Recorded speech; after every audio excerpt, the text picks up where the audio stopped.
Hey, casual crypto investor family, it is the casual crypto investor, and I am back with another video.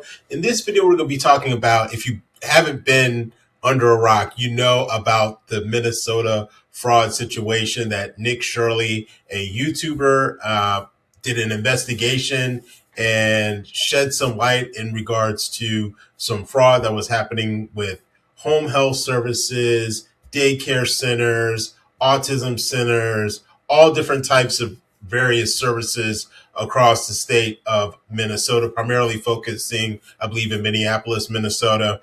And it got me to think, right? It got me to think. And I actually tweeted, I'm going to show you the tweet that I tweeted to Brad Garlinghouse and David Schwartz, who is the chief technology officer over at Ripple. And as you know, Brad Garlinghouse is the CEO over at Ripple. And I was thinking to myself, and could this situation, and I'm just throwing it out there because we're seeing a lot. We see a lot of people are pissed off. A lot of people are angry. A lot of people are frustrated, especially the residents of Minnesota. But I think collectively, as many people are across the country, are just pretty much just disgusted with this whole situation. And again, it's not so much, we already know that a lot of things are happening in the world that we don't agree with, right? But I think sometimes when you see it visually, it's just like, and it's so in your face, you're so just comprehended to just be upset, right? And it just only adds fuel to the slowly burning fire, right? And now, right now, I feel like a lot of people have lost faith in the government. They've lost lost faith in their leaders, no matter what side of the fence that you're on. But I think, could this be an opportunity to institute, and I'm just throwing it out there, guys, all right, to institute blockchain, okay? And keeping and blockchain would help to keep these states honest and just the government honest in regards to where our money is going. Okay, we've heard so many stories about the Pentagon losing money, and I know that the Trump administration was looking to institute Doge, but for whatever reason, that kind of got pushed back to the curb a little bit. But again, that type of investigation could shed light in regards to where our money is going, where our tax dollars is going. And I was thinking, could this be the bat signal for blockchain in the government, right? To also keep the government honest, to have some accountability, because we hear stories about the Pentagon losing billions of dollars or millions of dollars, states now losing, in this situation with Minnesota, potentially $9 billion. And this is just the state of Minnesota. What about other states that are that might be being taken advantage of with these crazy fraud schemes? Okay, so let's dive into this content that I'm going to share with you today. I want to kind of pick your guys' brain. Definitely know in the comments what you think about this. And if you like the content, make sure to like, comment, share, and subscribe. All right, so let's get into it. When we look at the overall market, we're actually up the second day of the year, up 2.5%, which is great to see, sitting at over a $3 trillion market. So looks like the market is trying to climb back up a little bit. Bitcoin trying to knock at 90,000, Ethereum just over 3,100 right now. XRP trying to get back up to $2, which is great to see. It's having a hell of a run, up 7% over the past 7 days, up 6% over the past 24 hours. All right. Also, too, as well, quick shameless plug, make sure to follow me on X if you want to stay updated in regards to what's happening in the overall crypto space, as well as what's going on in the overall crypto market. All right, so this is a tweet that I actually did a few minutes ago, reaching out to Brad Garlinghouse and David Schwartz, basically saying, I wonder if this Minnesota fraud situation is a bad signal for cryptocurrencies like XRP. Tweeted out to Brad Garlinghouse and Joel, I keep saying Joel Katz, but David Schwartz. Blockchain could help shed light on where the money is going. All right, so feel free to retweet that. Maybe we can get some answers in regards to that. Maybe this can be in discussion in regards to maybe the government moving towards blockchain. I don't know. Maybe I could be a mini Nick Shirley on the crypto space, trying to push crypto forward in the government. All right. So again, if you've been under the rock, you know what's been happening. You've probably seen that your local news or CNN or the various media outlets out there. But in addition to the fraud that has been discovered by the investigation done by Nick Shirley, we just and I was trying to also bring you more up to date information of what's been happening in regards to that. And so just recently, according to Fox News, SBA suspends nearly 7,000 Minnesota borrowers over suspected 400 million pandemic loan fraud again. So, just unbelievable about the fraud. And even Elon Musk, I was watching a interview with him and, oh gosh, what's his name?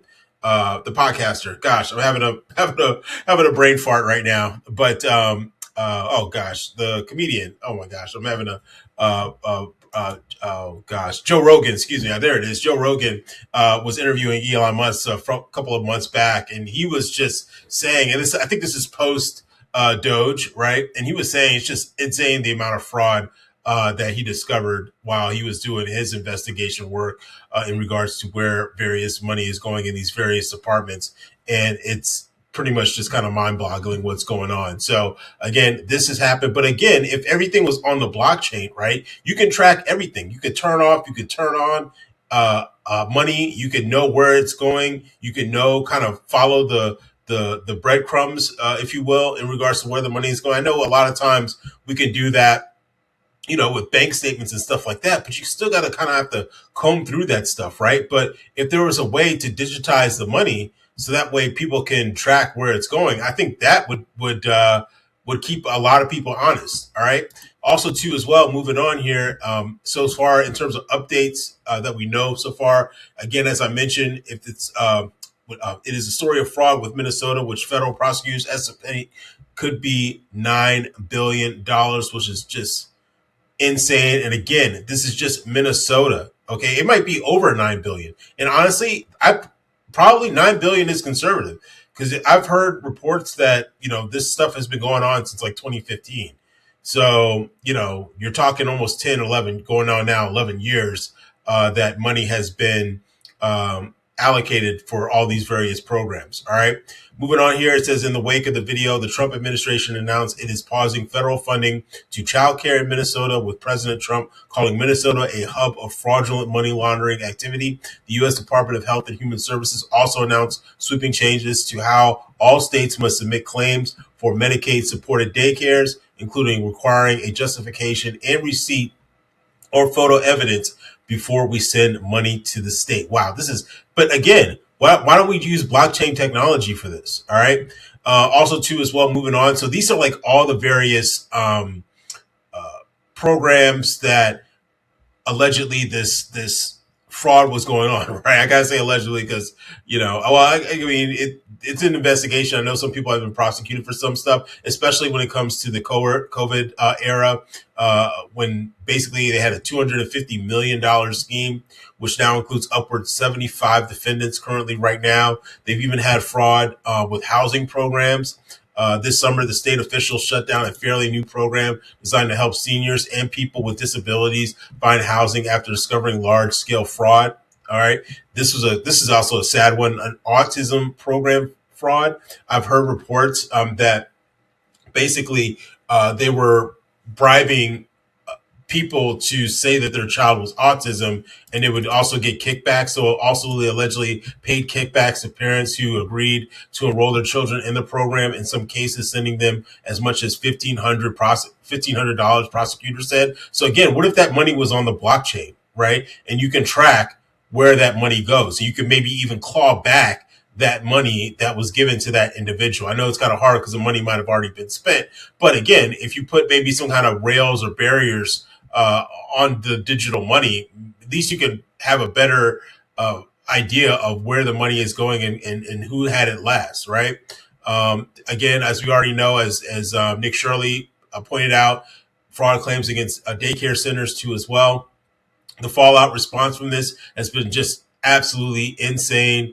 And again, it just goes to show the greed, just the overall just unorganization of what's been going on when it comes to these programs. So it's absolutely unreal. I did ask chat or the kind of search on Google So how blockchain could prevent fraud, right? So obviously you have transparency and immutability. Smart contracts and self-executing code can automatically release funds only when predefined conditions are met. So again, having verification, whether it's uploading photos, whether it's uploading some type of sign-in sheet or checklist or something like that, right? Reduce intermediaries, so decentralized lenses reliance on single entities, cutting opportunities for corruption and errors. A single source of truth. So a shared ledger provides one consistent record, eliminating discrepancies between different agency records. So again, guys, I think this could maybe, I'm not saying that it is going to be the catalyst to the government moving towards blockchain, but I definitely think it could be one of the dominoes that has already fallen that could hopefully lead us to a more honest government and a more, you know, have more clarity on where money is going throughout the government here in the States and even hopefully throughout the whole world. So let me know what your comments, what you think about this. Let me know. Definitely love to chop it up with you guys in the comment section. If you like this type of content, make sure you like, comment, share, and subscribe. And I will see you all in the next video. Take care. Bye-bye.